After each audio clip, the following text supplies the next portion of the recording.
quero começar com o Evangelho de hoje, aquilo que o Pai preparou para nós através da igreja neste domingo, que não é coincidência, é a providência do amor, da misericórdia de Deus por nós. É Mateus 22, 34 a 40. Mateus 22, 34 a 40. Sabendo os fariseus que Jesus reduzira ao silêncio os saduceus, reuniram-se e um deles, doutor da lei, fez-lhe esta pergunta para pô-lo à prova: Mestre, qual é o maior mandamento da lei? Respondeu Jesus: Amarás o Senhor teu Deus de todo o teu coração, de toda a tua alma e de todo o teu espírito. Este é o maior e o primeiro mandamento. E o segundo, semelhante a este, é: amarás teu próximo como a ti mesmo. Nesses dois mandamentos se resumem toda a lei e os profetas. Palavra salvação. Glória a vós, Senhor. Vocês conseguem ler o que está na minha camiseta aqui? Eu acredito no amor. Eu também acredito. Fiz questão de vir, apesar de ser a camiseta do nosso projeto jovem, e apesar dos meus 52 anos, mas estou com ela aqui. Nós temos um projeto chamado Resgate Jovem, e dentro do Resgate Jovem, o amor maior. Agora também já estendemos para os casais, amor maior casais. É apresentar para os jovens, apresentar para os casais o amor maior. O Evangelho de hoje tem este tema, do grande mandamento, o maior mandamento. O maior mandamento é o amor maior. O maior mandamento é o amor maior. Quero colocar hoje aqui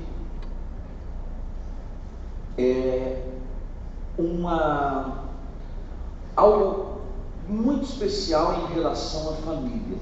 Talvez aquilo que é mais importante na vida, na vocação e na missão da família.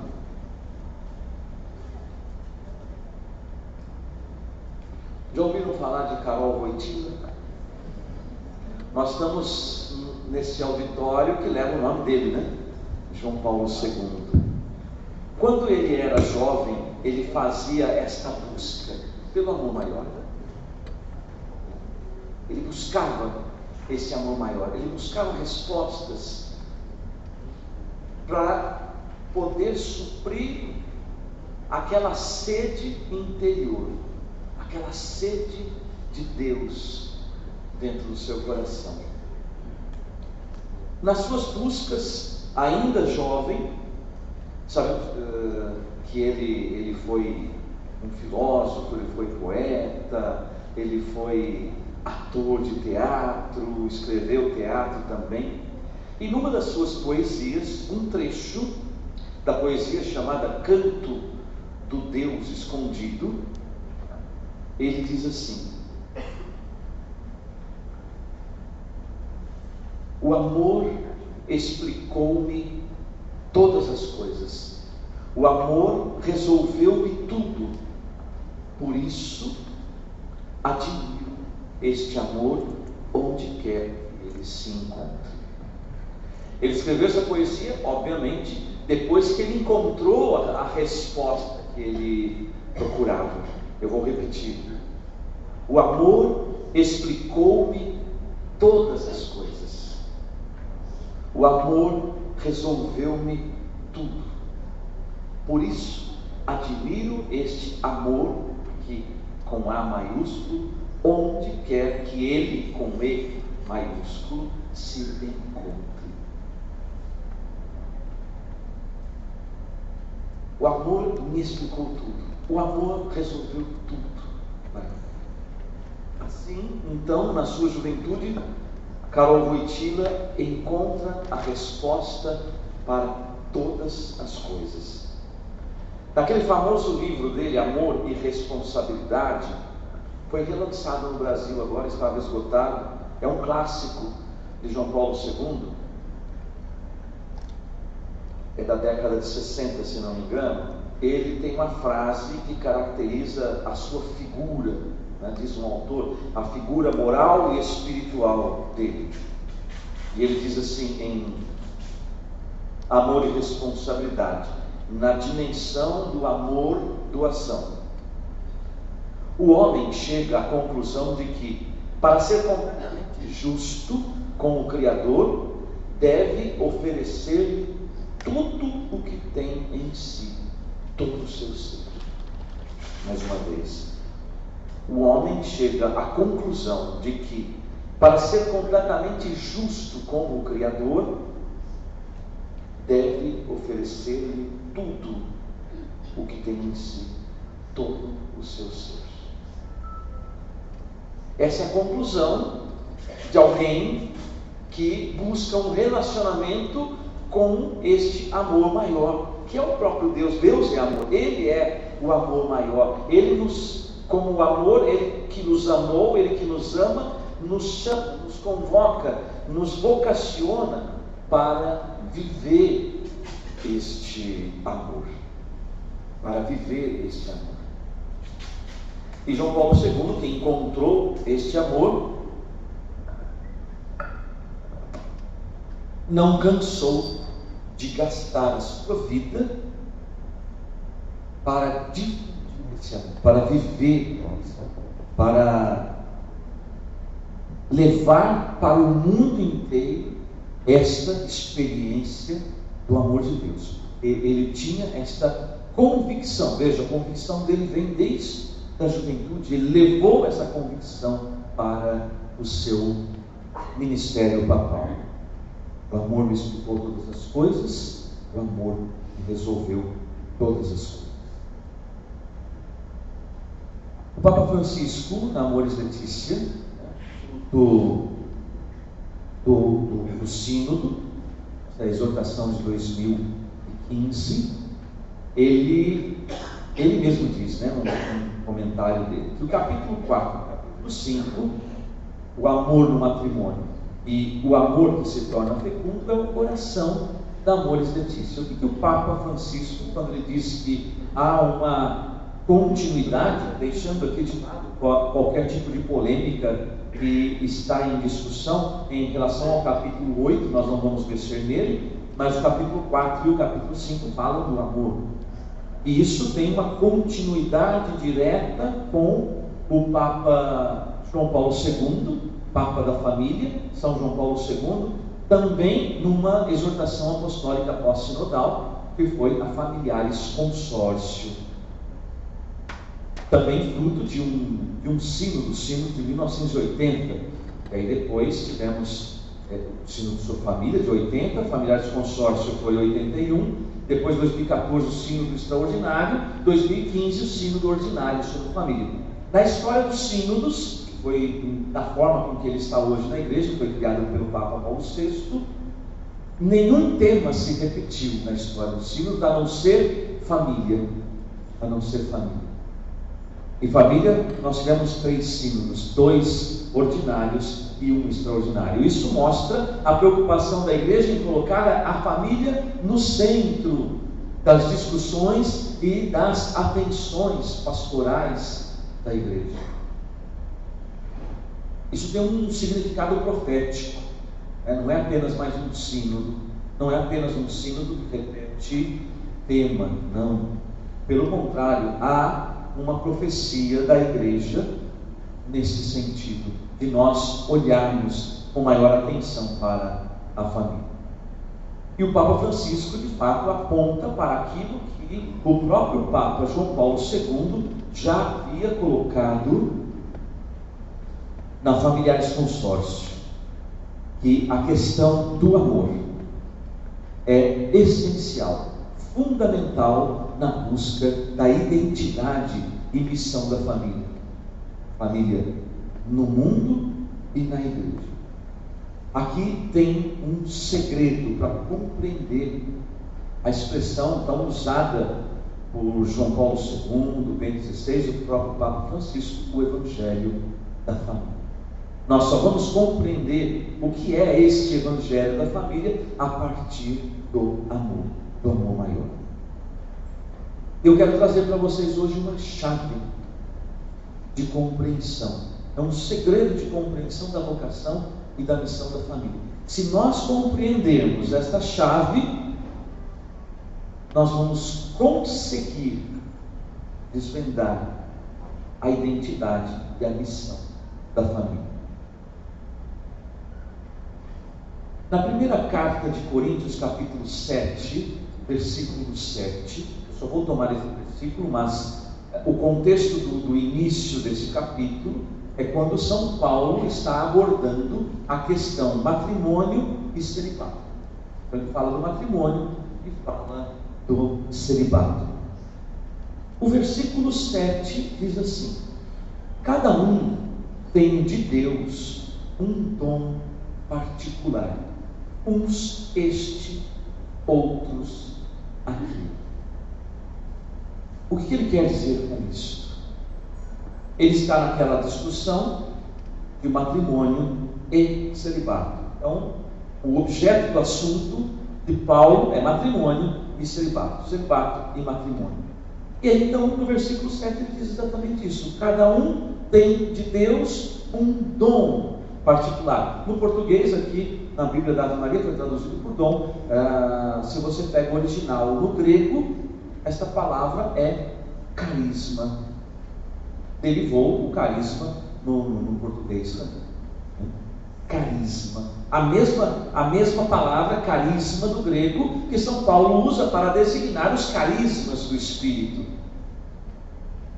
Então ele diz: cada um tem de Deus um carisma particular. Uns este, como o assunto dele era o celibato e o matrimônio, ou seja, uns o celibato, outros o matrimônio. Aqui tem um pano para os teólogos desenvolverem aí um pensamento mais profundo, porque ele aponta o matrimônio como um carisma, assim como o próprio celibato. Então nós temos que acolher o matrimônio como um carisma particular, um dom dado por Deus. Um dom dado por Deus, uma graça dada por Deus.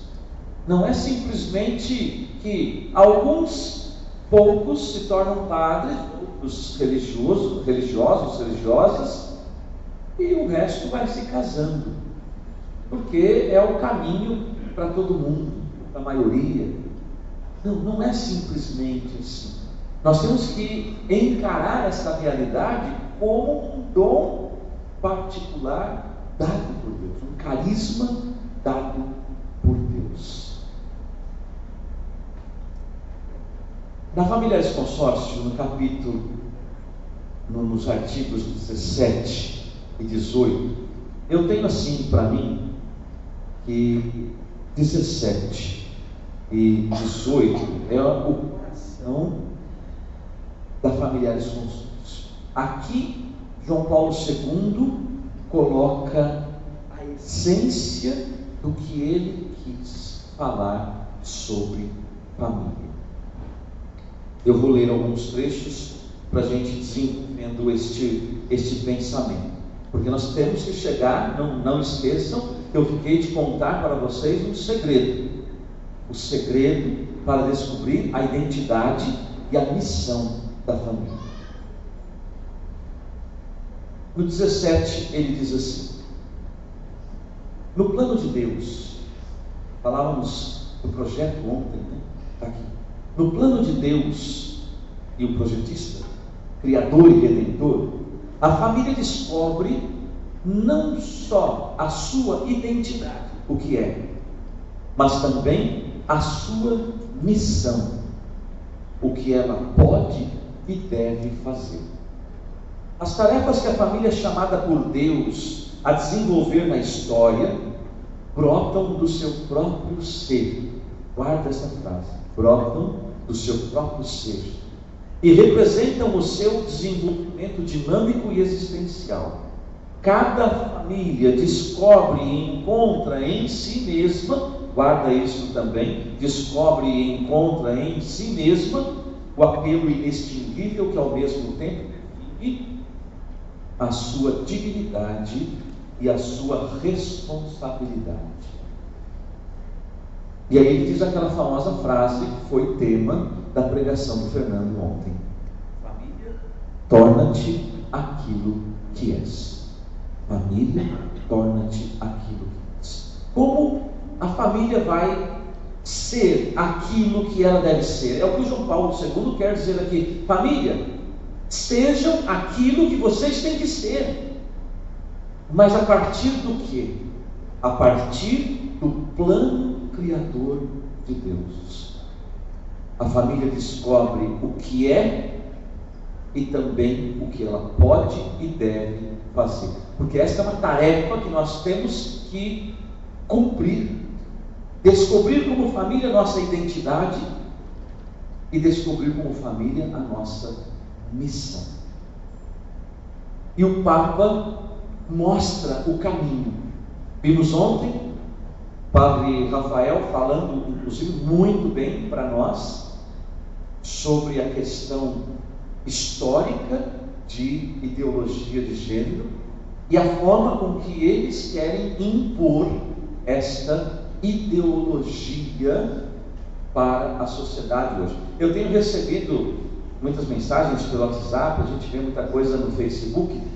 Eu sei que é com muito boa vontade, mas é um trocadilho justamente para poder combater a ideologia de gênero. E diz assim: eu acredito na ideologia de Gênesis. Não sei se alguém já viu essa mensagem, né? Só que na verdade Gênesis não é uma ideologia, é uma realidade. É uma realidade. Lógico que dizer que eu acredito na ideologia de Gênesis, o trocadilho encaixa melhor, né? Encaixa melhor. Mas na verdade Gênesis não é uma ideologia, Gênesis é uma realidade.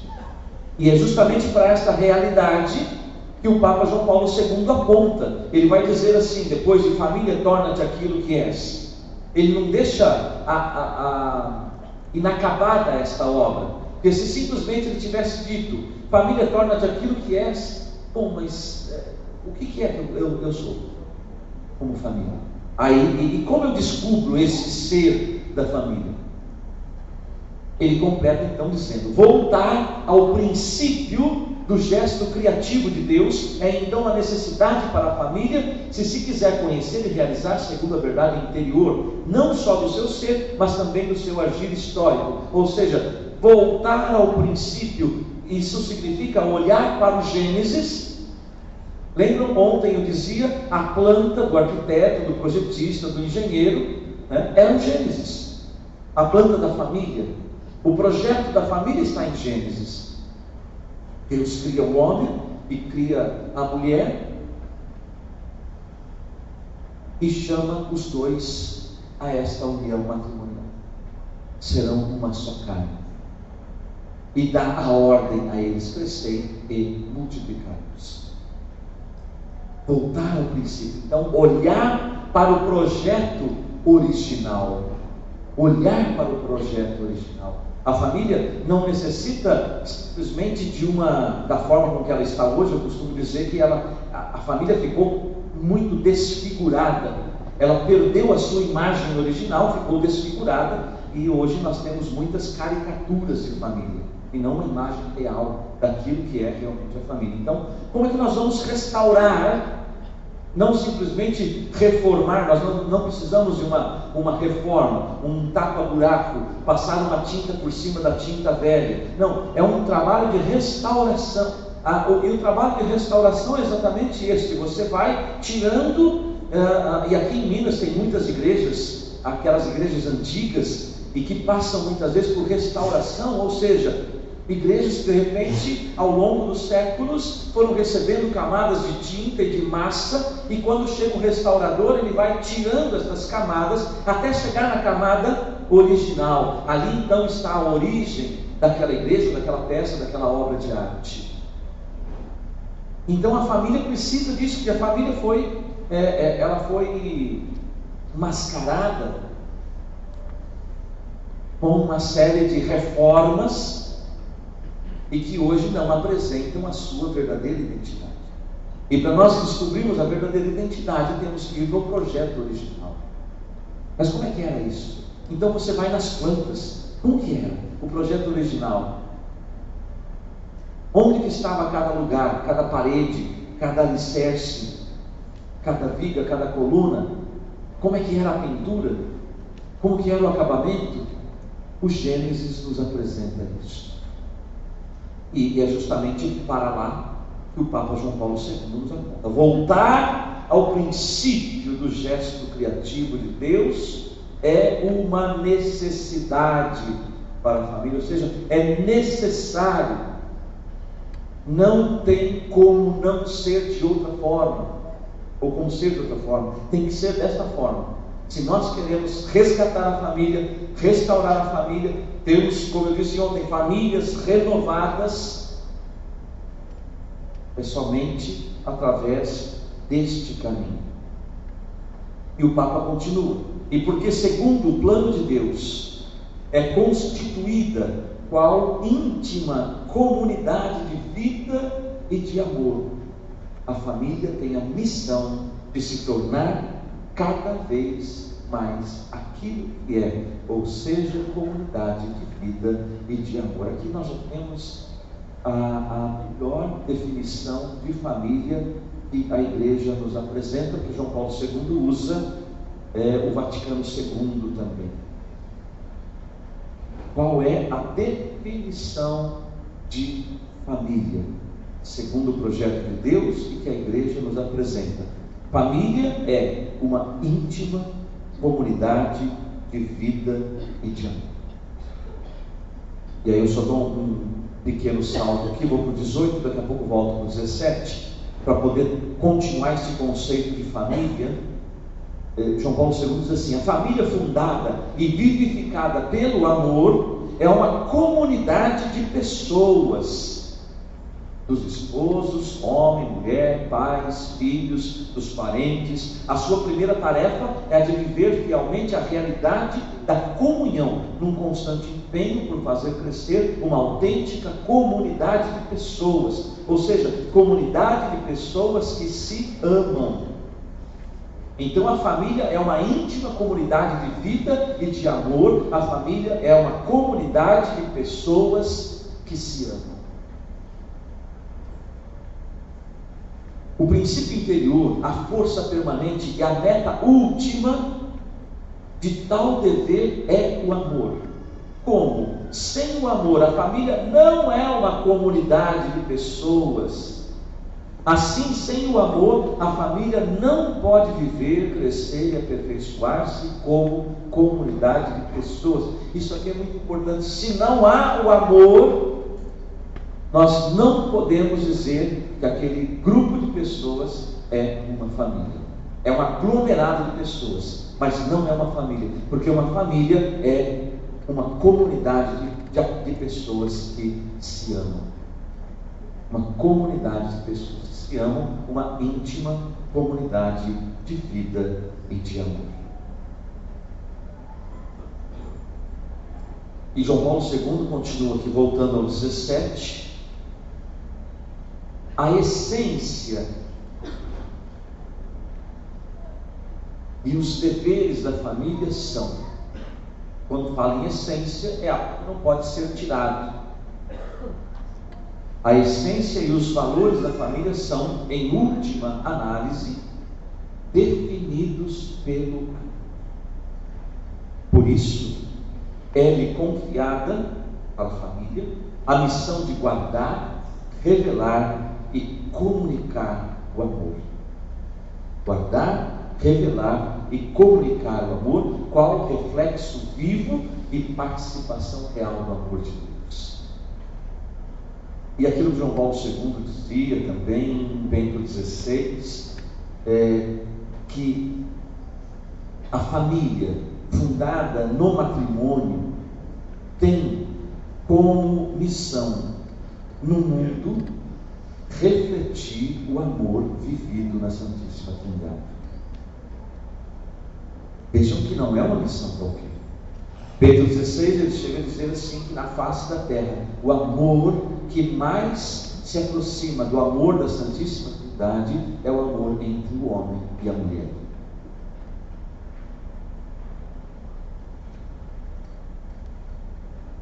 Portanto, volto àquelas duas frases que eu destaquei no início e pedi: guarde isso. Veja, as tarefas que a família é chamada por Deus a desenvolver na história, ou seja, a missão da família, brotam do seu próprio ser. A família descobre e encontra em si mesma. E aí depois família torna-te aquilo que és. E muitas vezes nós tentamos, nós que somos famílias, casais, das novas comunidades, pastoral familiar, ministério para as famílias, ou qualquer outro movimento ligado às famílias, ECC e tantos outros, tentamos ficar descobrindo qual é a missão da família. E entramos numa comunidade para cumprir a missão. Sou missionário agora, então eu tenho que cumprir a minha missão. Mas será que realmente nós, como família, nós descobrimos a nossa missão? Porque para descobrir a missão, primeiro é necessário descobrir a identidade. Nenhuma família que não conseguiu descobrir a sua identidade consegue desenvolver a sua missão. Família torna-te aquilo que és. Portanto, o segredo é este: ser família. Ser família. Não tem outro caminho. E é o que João Paulo II ponto. A nossa identidade está em nós mesmos, como Deus nos constituiu, conforme o seu projeto original, e não os projetos das ideologias que estão por aí. Mas é ser família conforme o projeto original de Deus. Esse é o segredo. Ser família. É o segredo da identidade, porque a família descobre nela mesma, no seu próprio ser, e do seu próprio ser, como diz aqui, brota tudo aquilo que a família é chamada a desenvolver na história. Ou seja, a missão da família. Então, a primeira e essencial missão da família, o coração da missão da família é ser família. É tão simples e tão escandaloso que às vezes a gente até nem acredita, porque a gente fica procurando um projeto imenso da missão da família, e o projeto é simples. Talvez seja por isso que muita gente não encontra a resposta.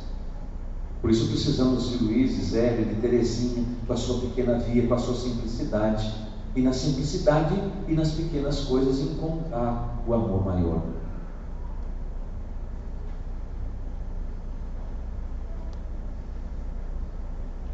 Viver esta essência é a missão. Isso não significa que nós não vamos desenvolver outras missões dentro da comunidade, dentro da igreja, sim, né? Mas qualquer tarefa, qualquer missão que um casal, que uma família desenvolva na igreja e no mundo, precisa partir da essência do ser família. Se alguém pula essa fase da identidade, de descobrir a identidade e de descobrir que a partir dessa identidade a missão da família brota do seu próprio ser, ou seja, ser família, não consegue ser missionário. Não consegue. Vai estar enganando. Porque a missão não será autêntica.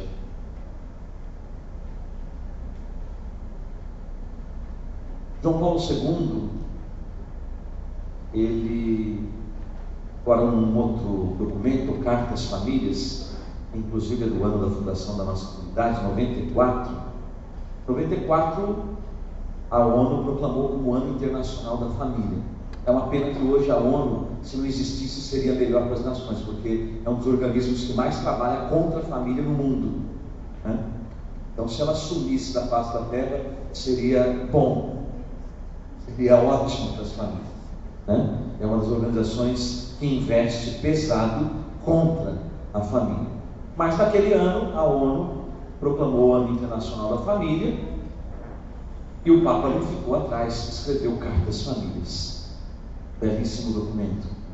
E no Brasil, a campanha da fraternidade foi também na mesma linha, fraternidade e família, a família como vai, né? Não sei se vocês lembram, talvez a maioria aqui não era nem nascida, né? Mas naquele ano o tema da família, o lema era esse, a família como vai.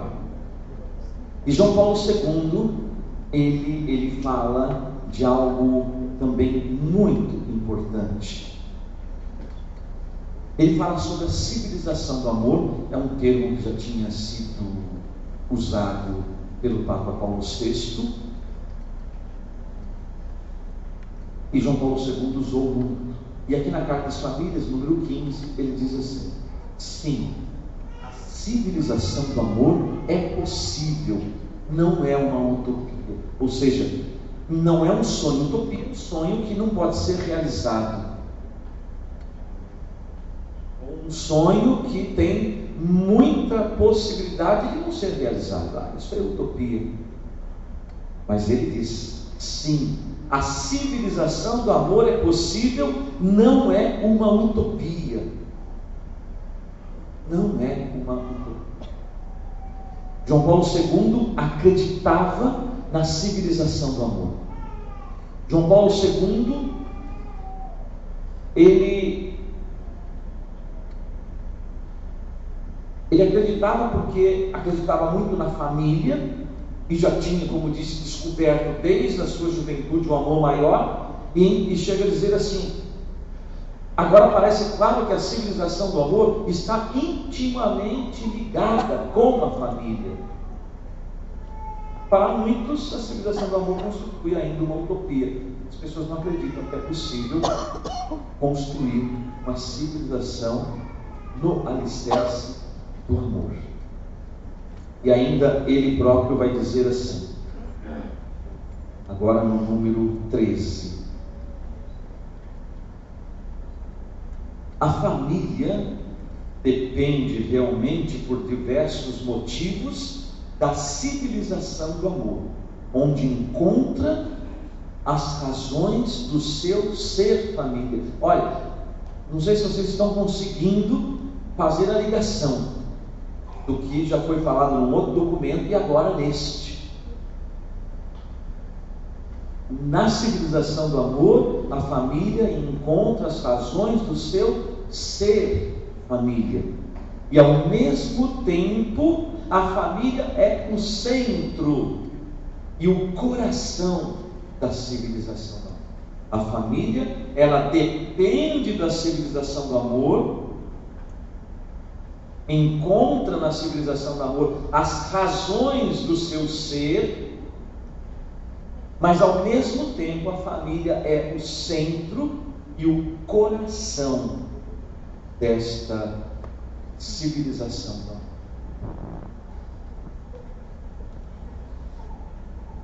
Quando ela encontra nela mesma as razões da civilização do amor, significa que aquele grupo de pessoas, aquela comunidade de pessoas que se amam, é já uma célula, como é, de fato e historicamente a família é proclamada como célula máter da sociedade da família. Ela de fato é aquela célula inicial da civilização, e desta que nós acreditamos, a civilização do amor. Nós acreditamos, com João Paulo II, que é possível construir a civilização do amor, porém a partir de cada família.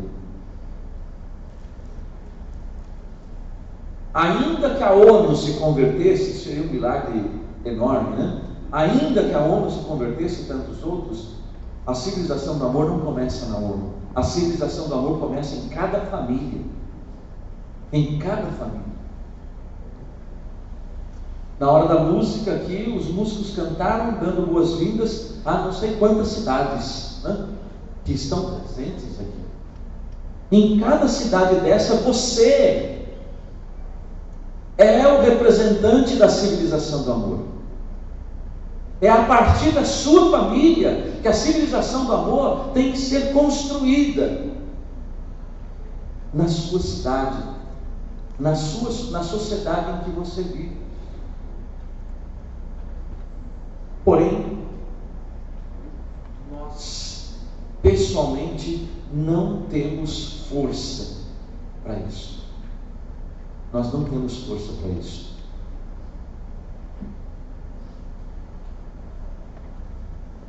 João Paulo II pensou em tudo. Bom, não é à toa que foi canonizado e foi o Papa que mais escreveu, mais contribuiu com a família. Nós, na Comunidade Pela Família, já há muito tempo, eu chamava o Papa de Papa da Família. Depois fiquei muito feliz, comprei os livros, entrevista do secretário dele, o cardeal Stanislau de Vichy, foi secretário dele durante 40 anos. E nesse livro ele revela que o próprio Papa disse para ele: eu gostaria de ser lembrado como o Papa da Família. Ou seja, isso significa que ele colocou o seu pontificado de um modo especial. Lógico, é o Papa dos jovens que fez tudo isso, mas ele colocou o seu pontificado de um modo especial, a serviço da família. A serviço da família. E ele também sabia, como até mesmo num discurso que ele fez num encontro mundial das famílias, ele dizia assim: eu sei que vocês, famílias passam por momentos difíceis, têm desafios, mas não desanimem, vocês não estão sozinhas, Cristo caminha convosco. Vocês não estão sozinhas, Deus nos dá a sua graça. O Senhor está conosco. E aí o Papa, ele fala da oração. Isso está no 4 da Carta às Famílias. A oração reforça a estabilidade. Desculpa, eu misturei as duas palavras e criei uma palavra que nem existe. A oração reforça a estabilidade e a solidez. Isso falar tudo junto, né? A gente vai vendo o tempo e vai correndo um pouco mais, mas a oração reforça a estabilidade e a solidez espiritual da família, ajudando a fazer com que esta participe da fortaleza de Deus. A gente consegue captar isto? Olha, a oração nos faz participar da fortaleza de Deus. Isto não é pouca coisa. Participar, quem reza, participa da fortaleza de Deus. Rezar, rezar, rezar. Estive em Brasília, final de semana passado, e tive a graça de conhecer o padre Armando Pretici. Ele é italiano, completou 100 anos agora em agosto e foi coroinha do Padre Pio. Confessou-se várias vezes com o Padre Pio. E ele dizia assim, e eu perguntei para ele, e ele contou o primeiro encontro com o Padre Pio, ele ainda era um garotinho, e o Padre Pio, com aquele muito espirituoso, né? O que você veio fazer aqui, garoto? Eu vim conhecer o Senhor. Pronto, já conheceu, pode ir embora. Bem Padre Pio, né? E nos outros encontros, ele dizia assim, Padre Pio dizia para ele: reze, reze, reze. Ia confessar de novo: padre, qual é a minha penitência? Reze, reze, reze. Mas eu já rezei, padre. Reze mais ainda. Precisa rezar mais. Reze, reze, reze. A oração reforça a estabilidade e a solidez da família. Quantas famílias instáveis e desmoronando, porque não são sólidas, porque não rezam. E rezar é ter um relacionamento com o amor maior.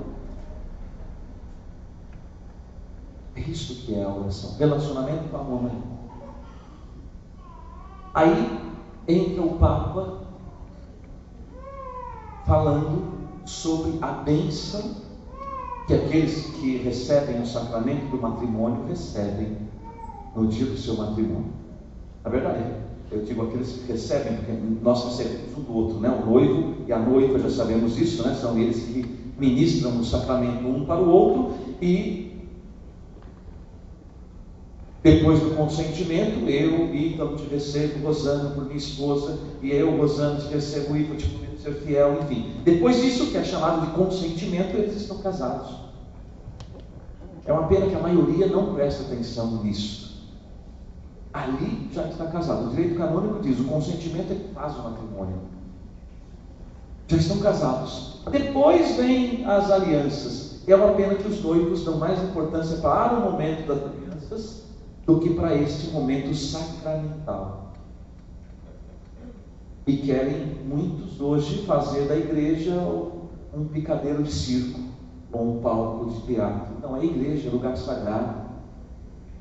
Muitos querem, hoje é moda querer, por causa de todas as suas carências afetivas, querem que o cachorrinho de estimação entre com as alianças.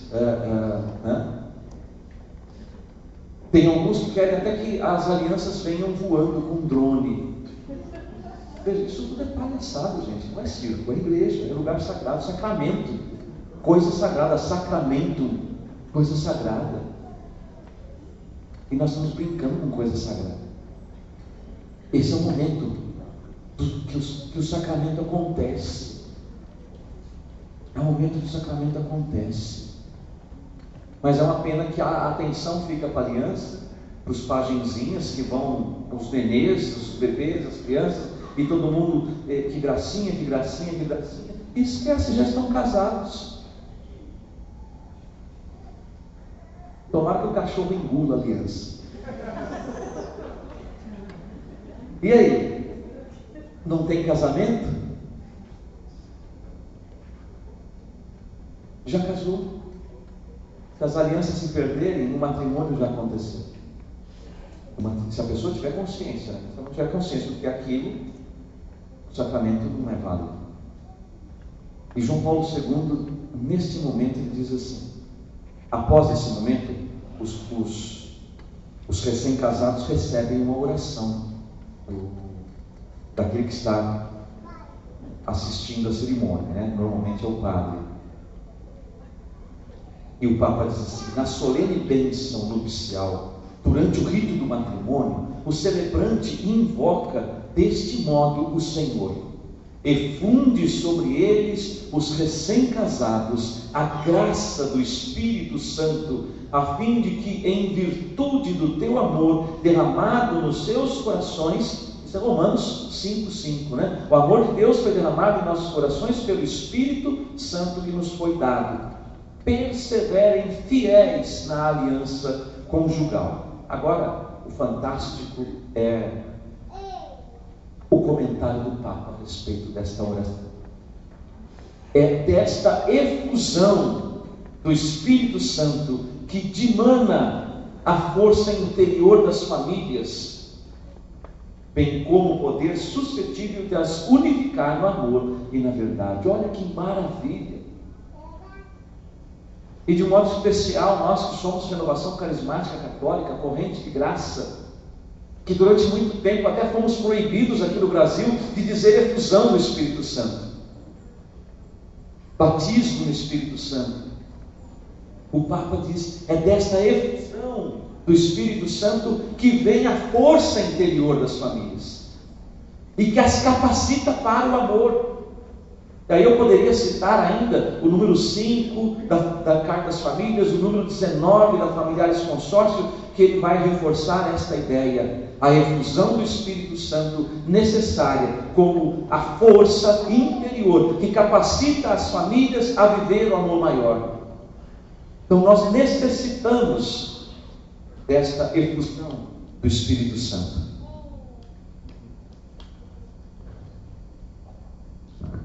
E tem ainda uma frase, também João Paulo II. É impossível falar de família sem falar de João Paulo II, né? E falar de renovação e tudo. Eu trago aqui no livro Famílias Renovadas um trechinho do discurso dele, que foi um discurso para a renovação carismática da Itália em 2002.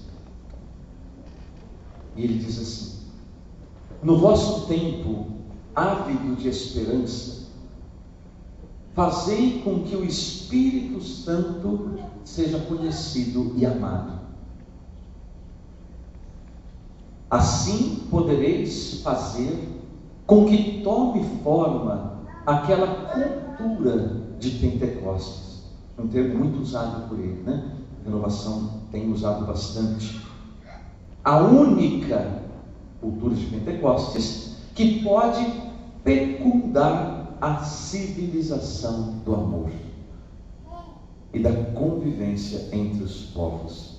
Com insistência fervorosa, não vos canseis de invocar: vem, ó Espírito Santo, vem. Que maravilha! Ler esta frase num outro contexto não dá a profundidade do contexto de família, daquilo que desenvolvia até agora, da questão do ser família, a vocação ao amor da família, a questão da civilização do amor, que é possível, não é uma utopia. Então nós acreditamos com João Paulo II, a família é o centro e o coração da civilização do amor. Ela ao mesmo tempo depende da civilização do amor para viver o seu ser família. E aí é o que eu dizia, mas nós somos fracos, nós não temos força para empreender uma tarefa tão árdua, que é construir a civilização do amor. E aí o próprio Deus vem em nosso auxílio, através de João Paulo II também, nos mostrar que a cultura de Pentecostes, ou seja, a abertura a esta corrente de graças, que é o Pentecostes hoje em nossas vidas, ele diz, é a única, não é uma alternativa. A cultura de Pentecostes é a única que pode fecundar a civilização. Então, famílias, nós precisamos do Espírito Santo. Por isso que eu sempre insisto nisso. As famílias precisam ser renovadas pelo poder do Espírito. No símbolo de consagração da nossa comunidade tem estas chamas no meio. Porque Deus nos inspirou exatamente duas coisas aqui. Em primeiro lugar, é a própria família de Nazaré. Alguém duvida que essa família foi cheia do Espírito Santo?